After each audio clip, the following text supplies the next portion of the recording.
Hi, I'm Danger Dan Jers, the host and GM of the D&D Real Play podcast, D&D Dark. Join us on Wednesdays for an absurd, over-the-top comedy horror adventure, starring some of history's most infamous monsters. I'm Ben Magnet. I play Mary Frankenstein, our barbarian. I am Daniel Cruz. I am playing Imhotep the Mummy, our cleric. I'm Jordan, and I play Larry Talbot, a lycanthropic warlock. I am Grayson, playing Jack Griffin, the Invisible Man, the party's rogue. I am Aaron. I play the Phantom of the Opera, our bard. For more information, go to dndarkpodcast.com and listen to us anywhere you find podcasts.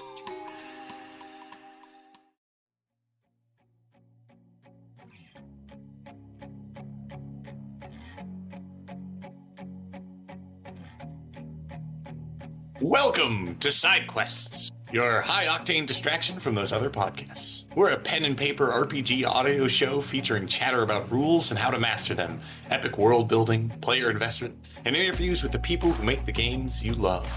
Listen in while we trade tabletop war stories, make judgment calls on odd situations, and do everything we can to give you more RPG resources than you could dream of, all from a simple side quest. I'm Paladin of Podcasting, Eli. I'm Paladin Rob. And I am Paladin Craig. Still Craig, right? Always. Wonderful. So I know that we have a tight time crunch today, and that's cool, which makes this episode even more fun in my mind because I want to talk about flying by the seat of our pants. It's something that as DMs, we tend to do every now and then if we're tight on time, don't get to plan a whole lot. And a lot of players do it. Like, Craig, you noticed a typo on a prop that I made almost immediately, which is cool. My players, it's my nature, and sorry. No, I don't want to diminish the fact that you made 8 cool props for your table. I mean, I appreciate it. Honestly, it was quick. I threw it together. I don't think my players are really going to notice too much, or if they do, they're not going to say a whole hell of a lot. I might end up remaking them anyway because my engraver was slightly off-centered once I pressed go. It auto-focused into a different spot. For those at home, what is the prop that you're talking about? What'd you make? All right. So when you brought up the idea of the death flag in your session 0 for your in-person campaign, I really liked it. I presented the same idea of not being able to die to my players. And this is in your new campaign, right? Or is this in the one my existing campaign? Oh. So they're 15 hours in game time, and they have yet to come across an actual combat. I told everybody I wanted to slow this down quite a bit.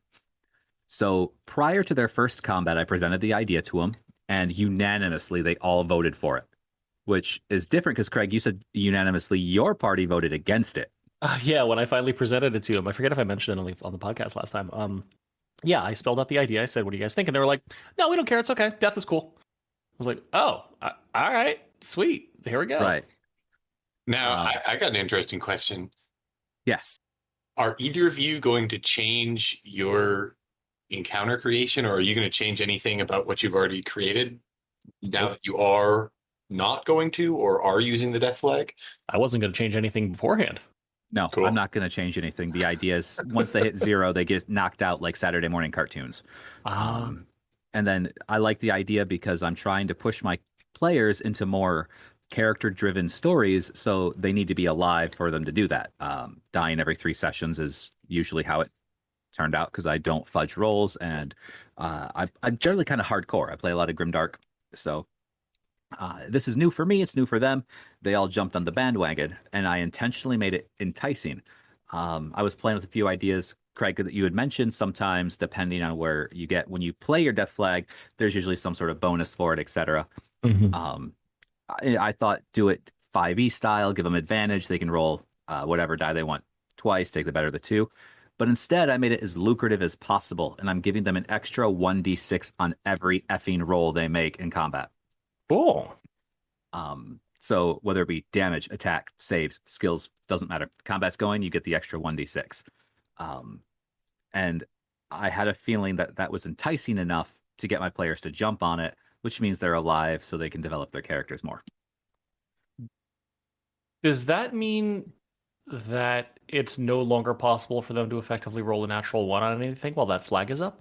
You can still roll a natural 1. That right, that's what counts. Okay. Yeah, it'll also be like an automatic miss. And how I do natural 1s, especially once you have multiple attacks, is if you roll a nat 1, at any point, it effectively ends your attack abilities. So if you have 3 attacks and you nat 1 on the first attack, you lose the rest of them. Same thing. If you get second attack, you lose your third, etc. That's how I always, when I played D&D 3.5 or Pathfinder, that always seemed to be the house rule we would settle on for how we ran ones. Yeah, it's a lot better than saying, hey, there's a critical fumble of any kind. So just Can I that. Yeah. digress? Can I digress for a moment? We also, back when we were still playing Pathfinder and we were playing 3.5, we also ran into that problem as well. Where, and that was where sometimes people had like 4, 5, 6, 8 attacks in their full attack. But from my perspective now, like you just mentioned, if you do critical fumbles, then that is much rougher for the player characters than it is for your NPCs and your monsters. The players are going to be making many, many, many more attack rolls than any given NPC or monster. And so they are more likely to suffer from rolling a natural 1. Likewise, they are going to suffer many, many, many more critical hits than any given monster or NPC. So if there's some sort of rider effect, like, oh, when you get crit on, you might like have a hand cut off or something like that. Like that's way, way worse if you apply it to players. I'm ahead of you on this one, Craig. The light bulb went off over his head. He looks intense. I don't know where I put my folder. Anyhow, so my players don't know this because we haven't had combat yet, but I'm interacting with the alternative critical rules from Paizo and their Pathfinder 1E system. So, oh boy, with the deck of cards, I remember this one. Yeah, instead of whole deck of cards, I'm just going to use die rolls to make things easy. So you hit certain percentage over the mark, and your critical attack is also mild, moderate, or severely debilitating, depending on the roll. Those rules. Yeah, I know what you're talking about. Sorry, I thought you were talking about a much older one that came out very early in Pathfinder's history. No, the critical deck. I didn't think that was very fun, but it was overwhelming. Oh yeah, but again, I chose that because not every monster is privy to criticals. So some are immune to them, and this way I can say, even though they're immune to criticals, they're not taking the critical damage. They can still suffer a debilitating effect. Okay, fair enough. Yeah. The only point I wanted to make though was that if you're ready to say like, hey, that's why I don't do critical fumbles, because if the players make a ton of attacks, they will suffer far more from that. Then that's essentially the same thing as saying like, oh, if you are making multiple attacks and you roll natural 1, you don't get to make the rest of them. That's going to be pretty punishing to player characters who can make multiple attacks. They're going to suffer that penalty far more than almost anything else will. Yeah, I do think that if a lot of the times that's like that, like when you fumble, if you lose all your attacks, that is also oftentimes combined with like a critical or fumble confirmation rolls as well. Like I've seen some games where like I think, was it the Witcher game where you only critical or fumble if you like are like if you critical if you hit by more than 10, or you fumble if you roll less than 10. In Hackmaster, you only fumble or crit if you're total, like if you add your bonus to your 1, if your attack is still less than their defense roll, or your crit still has to be a total higher than their defense roll. So for the system that you're running, Rob, which system are you running this in? First edition Pathfinder. Okay. Are you using critical confirmations in that system? Yeah. So our critical confirmations will just confirm critical hits, and then they will automatically max damage on their dice rolls. How are you confirming your crits? Is that the base rolls where I think you roll to hit again? Yeah. So you roll to hit again, and you just have to break AC. But do you confirm fumbles? Yeah. No, we won't critical fumble confirm. It'll just be nat 1 essentially ends turn. This isn't to say that using a rule like that is inherently good or bad, but it is something to be aware of, that it is going to weigh heavily on characters that would want to make many, many attacks. So flurry of blows stuff, or 2-weapon fighters, or that kind of thing. Yep, but it's the same way we've been playing for, I don't know, 12 years, 13 years. Fair enough. So either of you, I believe, correct me if I'm wrong, but I believe Dungeon Crawl Classics has this built into it. But Rob, do you do like spell casting crits or fumbles? No, you cannot critical on a spell. in my games, and your nat ones are wasted spells, but very rarely do they ever do something like backfire unless there's a reason to do so. ECC has that sort of stuff built in. It's part of each individual spell. Rolling super well on your casting check or getting a natural one produces dramatic and highly variable effects. Yeah. Yeah, we had a recent critical or a spell mishap in one of my games, and it's actually produced an incredibly awesome result. The player got hit while casting a spell, and their fumble or their spell casting failure induced them to be like incredibly drunk. So now for the last few sessions, they've their character's been wasted, just wandering around, yelling randomly and like incoherent mumbling. It's been wonderful. That's funny. Are they permanently drunk, or is it just like it's been only a few hours in game? Yeah, it hasn't been enough time in game. We've had some pretty slow in-game time over the last 3 sessions. So funny how that stretches out, right? Yeah. It's funny. They're like, just give me a little bit of time to sober up, and then they're just like, no, push on forward. All right, if you want a drunk wizard, fair enough. Yeah. I love that. Gotta love that. I've had my players in my I don't want to say my primary campaign anymore. However, in my my current NMR game, because the other one hasn't started yet, they've played for 15 hours and they have not surpassed 2 days in time yet, in game time. Have you been doing a lot of role playing? Yeah, actually, a whole lot of role playing, which is fantastic. And you know how they tell a lot of I don't want to say like the gurus of game masters, but you reinforce positive attributes. So I'm rewarding my characters with XP when they role play very well, versus just killing shit, because I don't want to turn them all into murder hobos. Oh, yeah, I accidentally transformed my entire group into murder hobos. I'll tell you that story when you're done here. Yeah, I want to hear that now. You want to hear it right now? Yeah. Okay, so fair enough. So in my DCC game, early on, the party was on an adventure where they had been hired by one sort of hill warlock to go sabotage the workings of another hedge wizard. Now, granted, they were NPCs and they were, more established than a player wizard might be, so they were really invading this guy's lair. It's at the bottom of a massive, like mine shaft. Like it took them 3 days to walk down the stairs to get to the bottom of it, and there were multiple encounters along the way. At the time, I was running the adventure Elzamon and the Blood Drinking Box. Titles are great. They got to the bottom. They messed around and did wizard business, and they got beat to hell. In the process, they were limping on the way out. They finished their stuff. They actually biffed the job they were there for. It was find a box, don't open it, get it back to me safely. And they threw it in a pit of acid. On purpose. Awesome. On purpose. That's the fly by the seat of the pants thing, isn't it? Yeah, fly by the seat of the pants. Anyway, they're like, okay, everything's ruined. We need to get the hell out of here right now because the thing that was in the box came out. We barely defeated it. It's time to go. Oh, God. Oh, wait. There's a whole bunch of horrible things waiting for us that are living on the stairs on the way up.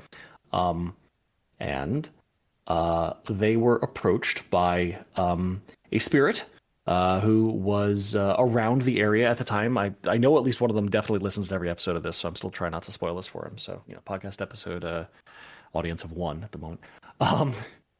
But they were approached by a spirit. Basically, there's a dual god of warfare in my campaign, the Blood Brothers. And they don't really have angels. They have the Raging Host, which is the group of other lesser war gods that they have defeated and said, you work for me now. And so they sort of follow him around as like violence angels, basically. This guy said he was one of them. And he said, look, if you'll be my servants, I will help you escape alive. You don't really have an option here. I kind of got you over a barrel. So, death or working for me. And the party decided, among many options, that they were like, you know what, we're going to go for this. So, Breaker of Shields was this thing's name. It had branded them with a rune on their forehead and said, you are now my servant. I own a piece of your soul, and you will do things in my name now. And as a result, they escaped. And the first mission they had for him was, hey, there is another member of the Raging Host that has since escaped the raging host and has gone rogue, and I have beef with this thing. Go and find this spirit and destroy it forever. They went and they dealt with it, and I'll skip over quite a lot of story here, because the point is they finished the job enough that they called up Breaker of Shields again in their way, and Breaker of Shields showed up, and Breaker of Shields was thrilled. The job got done, and he was really excited, and he'd grown quite a lot in power, because a whole lot of stuff had died, and when you're a violence angel, and you got, adventurers killing stuff left and right, like, you feed a lot on that power. So he was, he showed up kind of coked up. That was basically the mood. And he was eager to distribute boons. So he looks around the room and he flexes his gauntleted hands and says, "Who among you would bear a boon from the Breaker of Shields? You, what do you want?" And it was clear that he was not looking for nothing, thanks. So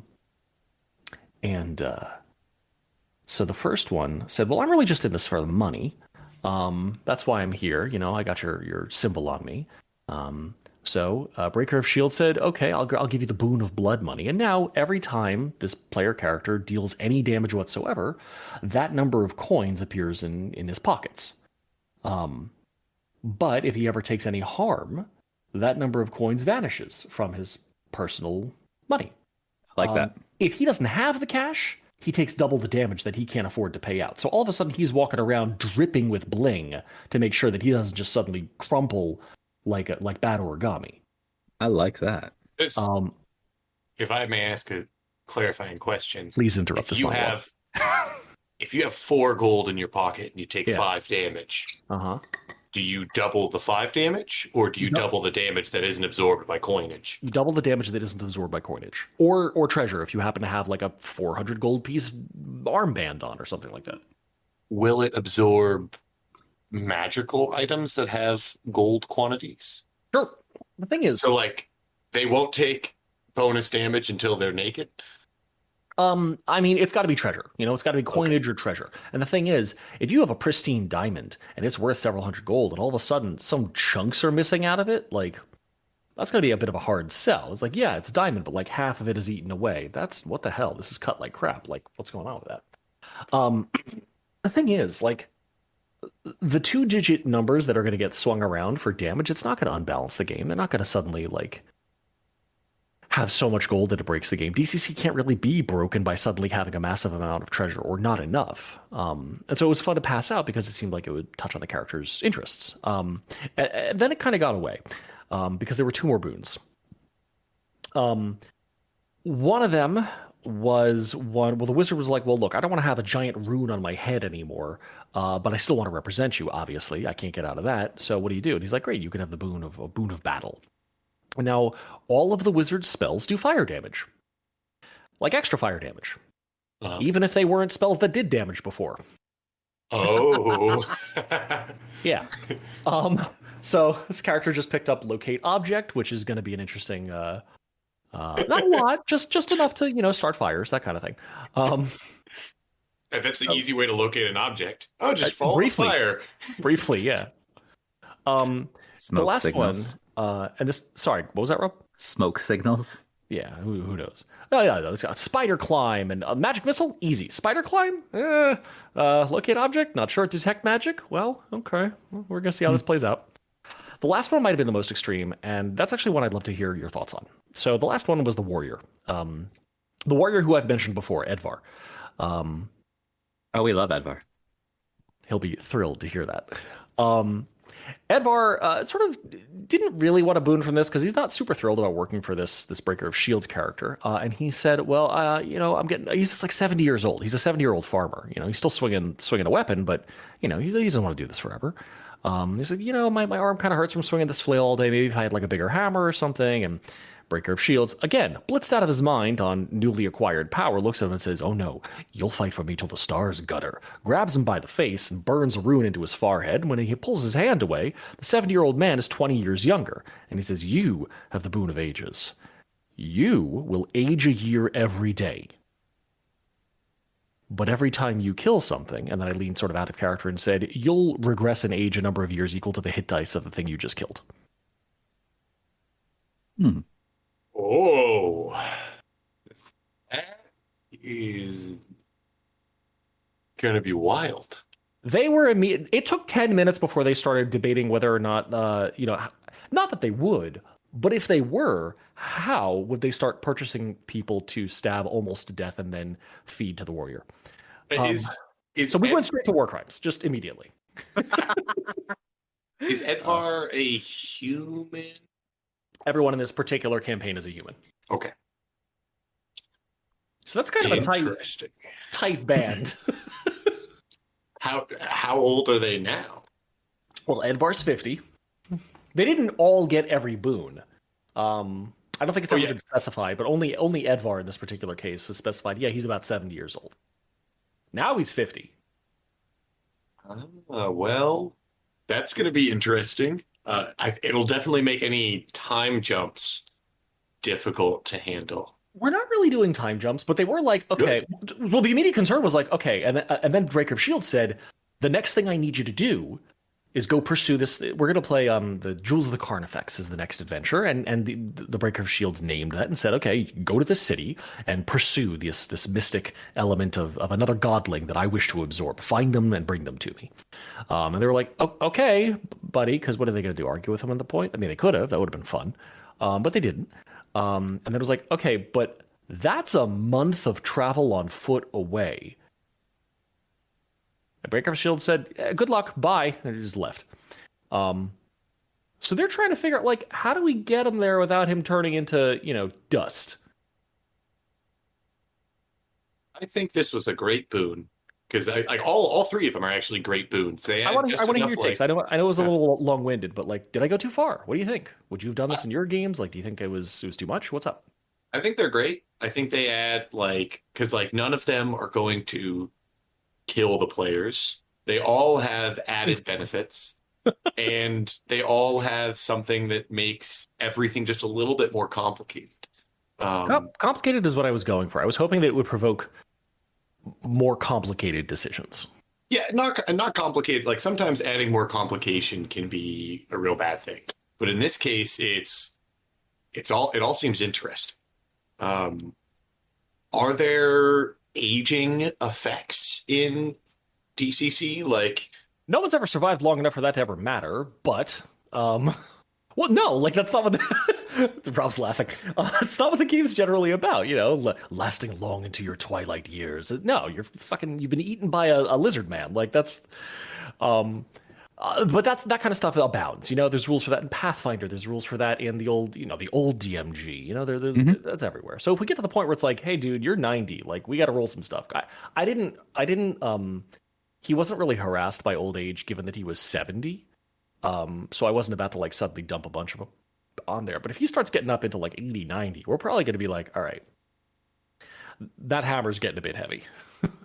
Because then the other thing will also apply. Like, does Edvar want to get to a certain age to boost some of their more youthful stats? I think there's quite a lot that can be played with here. I think that's the tricky one. That's the trickiest one, especially at least from your side. I think in this case with this particular boon, I love it. I think it's great. I do agree that you magically ended up turning your party into murder hobos.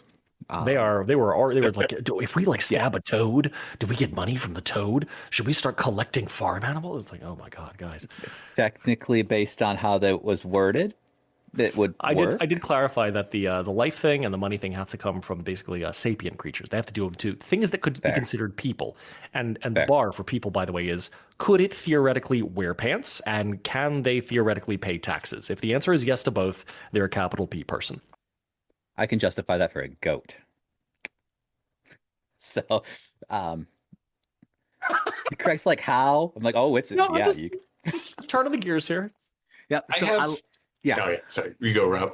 Okay. I love the age thing, and I think to make it a little bit more complex, I would nearly consider making him deathless, not by the sense where he continues to be able to function, where he just continues to age and it's harder for him to do anything, to the point of just kind of vegetable, can't move, but he's still mentally there. Oh, he goes full crypt keeper, so he's like the body ages but the mind does not.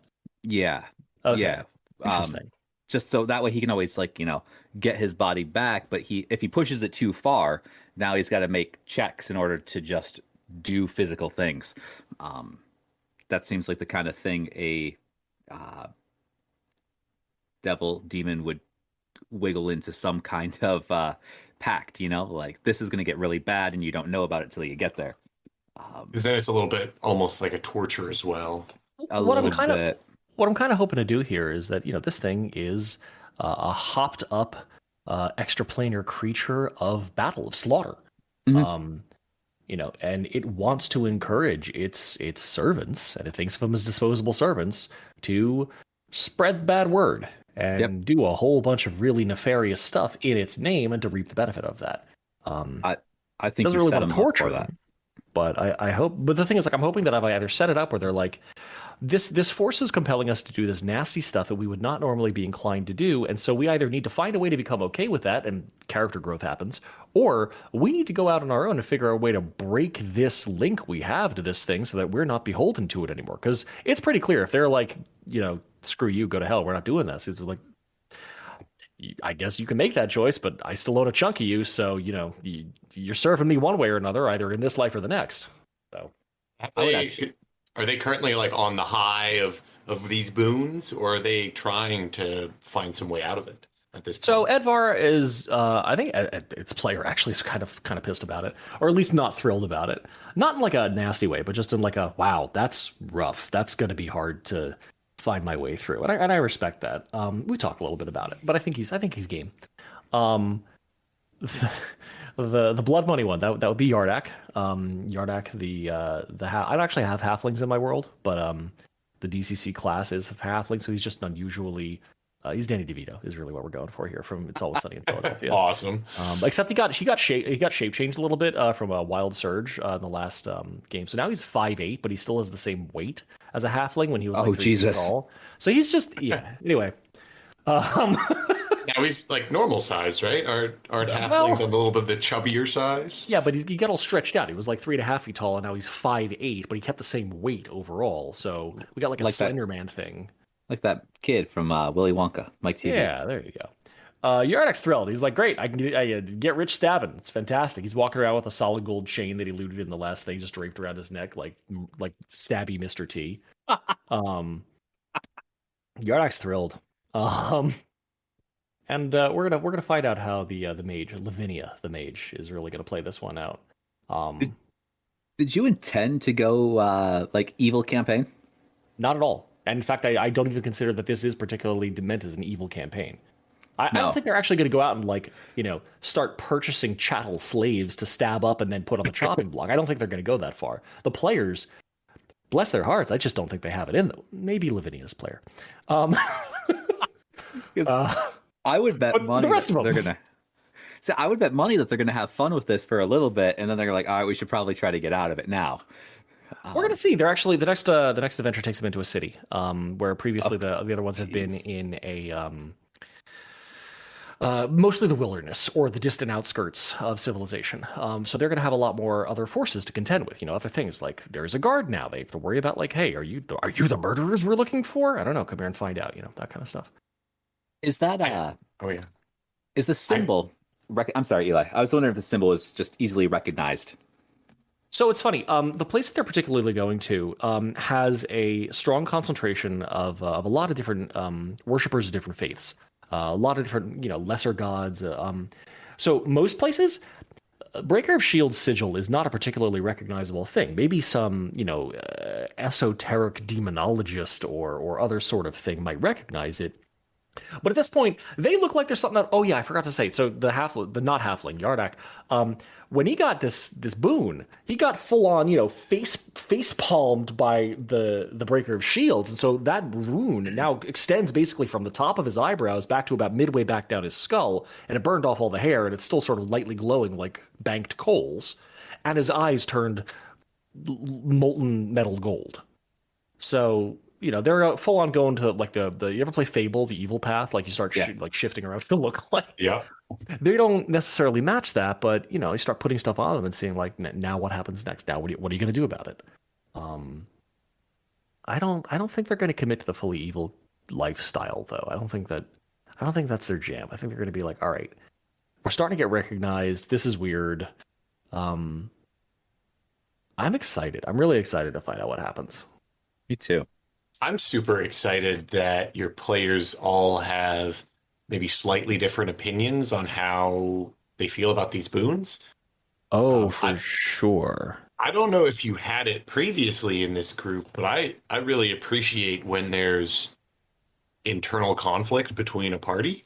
And that's my biggest argument for having like no alignment restrictions is so that you can have party conflict in like, and I do think that, I mean, all parties should like, you want to stay together and play together. So they should have some reason to stick together, but having conflicting opinions and like butting heads against the other characters, I think is great ways to help facilitate role playing. I think this is going to generate a lot more of those kinds of conversations. One of the other party members is a priestess of Maris, of the god of slaughter, who theoretically, Breaker of Shields, a member of the Raging Host, is a subordinate too. But this patron spirit that they have is starting to make a lot of claims that sure sound like the domain of that cleric's god, just straight up usurping the position. And I'm hoping that I pointed this out and explicitly said, like, this does not hold water. Like, this is not okay. You recognize this immediately. I am super curious what that player, Shishi is the name of the character. What Shishi, cleric of or priestess of Maris, god of slaughter, is going to have to say about this whole business, because they said they already received a boon, which is how they got inducted. Excuse me, I almost said indicted. Inducted into Maris' service. So I don't know if let me tell you about my campaign is the equivalent of let me tell you about my character, but there's a lot going on. I dig it. Eli, have you done stuff like that in many of your campaigns? I got something a little bit similar in my current game. There's a god, the Seller of Souls is a god who, for all their clerics, like over time, their clerics gather souls, and when they die, depending on how many souls they have, they're like reborn as some form of undead. So like you get like 5 souls, maybe you come back as a zombie. You know, if you get 10,000, you come back as a lich. So one of my players had a protege. They rolled insanely well. I've never seen someone roll such great stats for a character. 2 18s and a 17. Damn. Nice. It was marvelous. It was crazy. It's gotta happen eventually, I guess. Then the character died. Oh no! And, like, in real life, this person was just absolutely heartbroken and devastated that their character died. And so they were like, what can I do to try to bring this character back? And there's not really a lot of ways to bring a character back in Hackmaster. And so I kind of told them, like, if you want to do it, you're going to have to like kind of like jump through some hoops. It's really going to have to be a goal of yours. And I told them about this Seller of Souls. I was like, if you want to do it like the most brute force way, you need 10,000 souls. And so they started keeping like a kill count and like a soul count. Individual people? Is that like 10,000 hit dice worth of creatures, or is that straight up like 10,000 individual kills by hand? So I'm interpreting it more as the weight of souls. So maybe more of like a hit die representation. So, you know, killing a dragon is worth a little bit more than killing just a rat. It's interesting. It's added, like, previously that character didn't have a lot of like really driving roleplay goals. And I mean, aside from their lusty quirk, which was no end of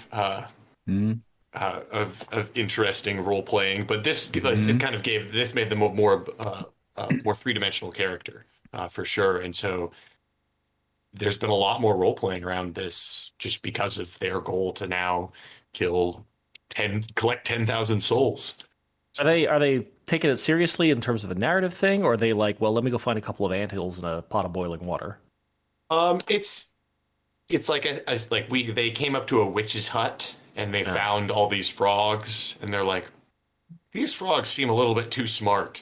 And so Gluck, the character, starts just like, he's like, I'm just gonna hunt frogs. Oh my god. They have souls. So they're taking it pretty seriously, I'd say. But not like going out of their way to commit mass murder. Because they're still trying to like stay within, like they're not trying to ostracize themselves from the party. And there's been a little bit, I mean, the party as a general has a little bit shifted more towards the evil side of things with this. But it's definitely sparked some interesting conversations. How about you, Rob? Anything like this kind of stuff come up with you? Sometimes. I've generally had my players, when they have an opportunity to ask for a boon or a wish of some kind, I'd like to say it plays out interesting, but they're generally super well detailed, and they're used to a lot of trickery and backhanded gifts. So I've defaulted away from that, and I will just bust out the deck of many things at this point. And it's generally by some traveling gypsy werewolf. Just get it all in there. All in one. Yep. So I know that most of my players will be like, yeah, I'll at least take one card, and they know the risk of instant death is pretty rare, or instant lose my character is pretty rare. But I'll let them take up to 3 cards, and sometimes they get what they want. Sometimes they get a great boon. Sometimes, their soul's trapped in a gem forever lost. But went that route because I got tired of trying to work around our rules lawyers and super analytical thinkers' worded wishes and requests. Yeah, I don't think I've ever actually given my players any sort of wishing items. So I've kind of managed to avoid some of those pitfalls, but it's something that I think would be really fun to do. And I think it's exciting.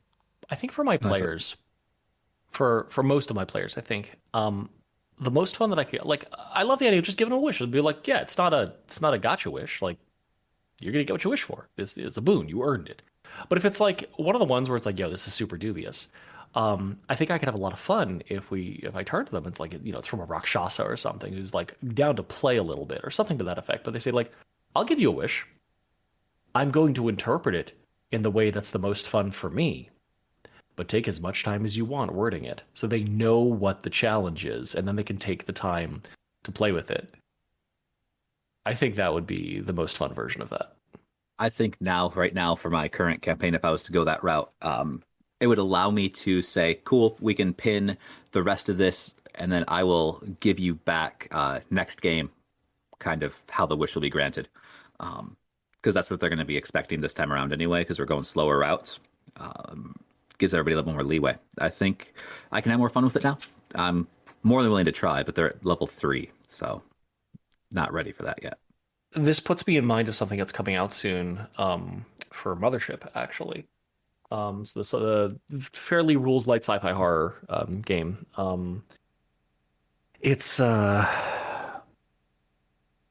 crap, I'm blanking out. Is it Orbital? It's not. Is it Orbital Debris? That's one of the ones. Give me a second. I'm going to look this up. Hull Breach? I think it's Hull Breach. Hull Breach. So this is on Kickstarter. Hull Breach Volume 1 is an anthology of Mothership adventures. And they've gotten to the point where they decided to link them all into a campaign. I'm super excited for it. I can't wait to run it once I get my hands on it.